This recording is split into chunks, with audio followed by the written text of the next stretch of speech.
Good afternoon. It's very surprising for me to always be invited to speak about my work, primarily because as a writer, I constantly believe that writers ought to write and not speak, really. Um, but here I am, and I'd like to begin off by telling you about one thing, one constant thing that happens in my life a lot. Now, whether I am at a party, a funeral, a wedding, or at a bank, there's always someone who would sidle up to me at some point, look at me and say, "So, you're the writer?" And I'd say, "Yes." I mean, what else do I say? And then immediately the person would tell me, "I haven't read any of your books." And it's at that point I can feel this idiotic grin, on my face. And, and then what happens is that then this person says, "But I really wish I could write. I have all these characters in my head. They're just dying to come out." I continue to stand there not knowing what I'm supposed to say. And then this person would say, "So, would you like me to tell you about a few of those characters? Perhaps you can put it in your next book." That is when I feel completely like the village idiot. And that is when I ask myself, if I was a heart surgeon, if I was a dancer, if I was a plumber, would someone actually tell me this? Would they tell me how to do my job? But you see, that's the problem about being a writer. Now, if you take the other art world, whether you're a painter or a dancer or a singer, you have something to show, the workings to show. You have riyaz of some sort. You have, various attempts. What does a writer have to show? You just, at the most, crumple paper. And these days, you don't even crumple paper because you just delete. That's about it. So like George Orwell was told as a little boy, show the workings. And writers don't have any workings to show. But there is something that I definitely would like to state here, that characters don't just happen like that. The more real characters seem on paper, they're harder to create. So if you think character creation is easy, ladies and gentlemen, please perish the thought. The thought of a character begins at a point when the writer decides to create a work of fiction. I mean, I will stick to fiction here because characters, imaginary characters, are tied to fiction. Now, one of the things that it necessitates, and I was very struck by Mr. Gurcharan Das's slide, which had the years marked out, because in some sense it connected with my own growth as a writer. The lost generation, I belong to that. I was born, I grew up in that period. In 91, I started writing, and to me that became the rebirth of a dream. And the first thing that happened to me, I realized, is that if I wanted to be a writer, I needed to make a transition. I needed to move into a strange world, which is a world that is so real to me that my reality seems like a realm of imagination.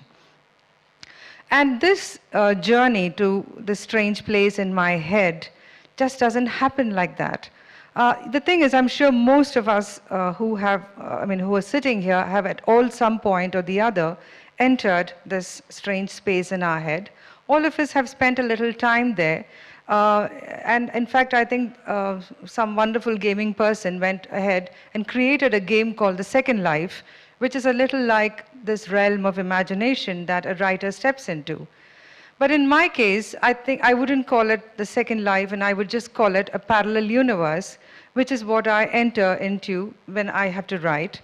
And in this parallel universe, there is a certain exacting ritual involved to enter it. Now, any kind of trance invocation requires a ritual of some sort or the other. We know it from seeing the various oracles that we have in our country. But for me, what do? I use a pen and paper. I'm still one of those old-fashioned writers who, fiddles around with a fountain pen, fills it with ink, etc. But for me, that is something that I believe in, that allows me to make that transition from reality to my parallel reality. And in this process, I know a lot of writers today actually have given up the pen and paper and have started writing on the computer directly because they find it too tedious. But for me, this is the most fun part of my writing. Because what comes thereafter is what I think is a rocky, stomach-churning, nerve-wracking ride of complexities and emotions. In the last 15 years, I have written 14 books, or so I was told yesterday. I haven't been keeping counts, but I was told this is what I've been doing. And of these books, 5 of them have been novels. I'm just going to have to indicate to you, because there are so many of these books. The first one was called The Better Man. The next one was called Ladies Coupe.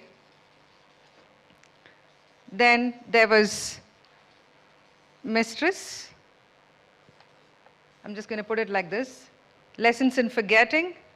And the last one was Cut Like Wound. 5 different kinds of novels. In The Better Man, it was about a retired government employee who was obsessed with the thought that he had failed to live up to his father's expectations. Ladies Coupe was about a woman's journey trying to discover whether a woman is complete without a man, and will she be happy if she is single. Mistress dealt with the world of Kathakali, and it asked a very important question, basically about, I think it's a question that every artist ought to ask himself or herself at some point, which is basically, have I done the best I can for my art, or do I think I have done it because the world tells me? Lessons in Forgetting dealt with cyclones, parenthood, and second chances. And Cut Like Wound is a psychological thriller. So you see disparate worlds, different sets of characters, and what links them together is my vision for the character. Now, the first thing to remember is that characters don't just happen like that. The second thing to remember is that characters are like us. They eat, they sleep, they drink, they have dreams, they have fears, they have desires. Why? They even have heartburn, acidity, ingrown toenails, and they even hiccup. They have issues with their bank managers. They have trouble with their staff. They have all kinds of things that we have in our life. They are precisely like us. The only difference is that we are born, and we didn't ask to be born. They are created, and they demand to be created. Last week, I was talking to a book club in Gurgaon, and this was at an IT firm. And one of the things, while I was in the course of my conversation to the book club, one of them had a question. He asked me if I conduct focus group studies to make sure that my characters are precisely how I want them to be. I blanched in horror because, this is not something that you do as a writer, but it was a valid enough question. How do you know that the character that you have created is precisely the kind of character one set out to create? There is a certain process involved. It begins with my creating a list of biographical data that I need for my characters.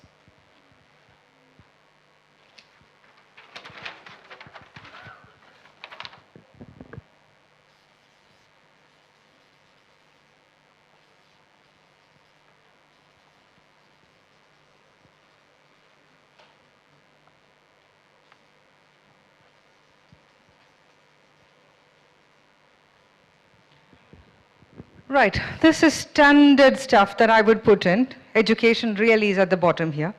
It's name, sex, age, marital status, interests, education. Now, this is something, like they say in Kerala, something that any policeman can do. A writer doesn't have to necessarily, be stuck by this. So what turns a bio into a breathing being? I don't know how other writers do this. I don't know what techniques they employ, but I have my own formula that I have created for myself. It's a formula with which I address the creation of a character. If one were to try and turn an artistic process into a scientific phenomenon, then this is something that I think that I mean, it is a little flippant, but this is one way of doing it.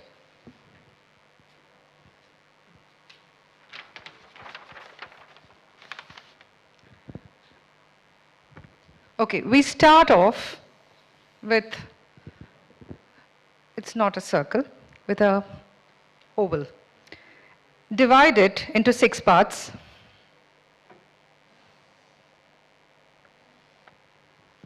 Okay, 2 parts of it is observation. 1 part of it is imagination. No, 1 part of it is experience. 2 parts of it is going to be what I would call imagination, and 1 part of it is going to be element X, or if you're religiously inclined, the hand of God. So let me just demonstrate it to you.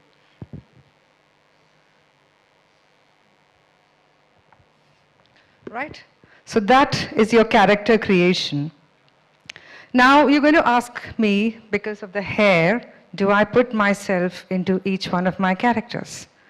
I do put myself, a teeny weeny bit of myself, into each character that I create. It's a natural thing for every writer to do that. Now, in The Better Man, in a book that I mentioned here, there is this character called Mukundan. What he does is that he leaves behind a bit of coffee or tea in the cup that he drinks. That's me. In another book, Lady's Coupe, Akila has a great abhorrence. And when she walks into a bathroom and she finds stick-on bindis stuck on the bathroom mirror, that's me talking. So you see, that's one part of me that comes into my writing. But there's more. What comes in first is what I would think is observation. In the second part is the experience. Now, when I was working on Lady's Coupe, and this character, Akila, is a Brahmin woman and a strict vegetarian who suddenly develops a great fondness for eggs. I am somebody who's carnivorous by nature, and for me to put aside what was regular fare in my diet and to discover what does it mean for somebody to discover a new food item was something that I had to rediscover for myself. It meant I had to forget everything that I knew and start by getting into her mind to understand what it felt when she's first given an egg to eat, and how do I use that experience to pitch that moment perfectly.